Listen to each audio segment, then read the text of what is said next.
Hey everyone, this is Tim from YourSixGaming. Today in this video, I'm going to show you how to join a party chat using your phone on the PlayStation app. So if you're on the PS4 or something like that, or PS5, you can join a party chat at any point in time. So let's just go back to the home screen where the store icon is, and you can scroll on down from the top using your finger.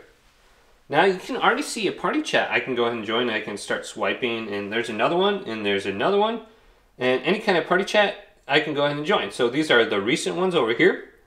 So at the top, I can just go to the party chat symbol. Otherwise, I can create a message right there. So let's go to party chat.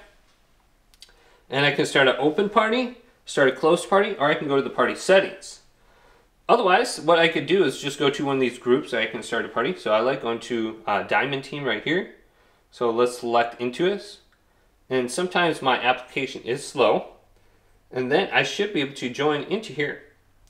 So once I have the Diamond Team message group up, I can just go to the party chat symbol now, and I should be able to join this specific group chat party chat.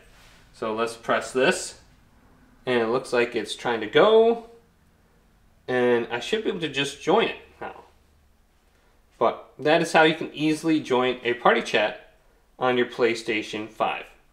Hopefully this video did indeed help you out. If it did, leave it a big thumbs up and subscribe to my channel down below for more tech up videos coming up next on YourSixTech.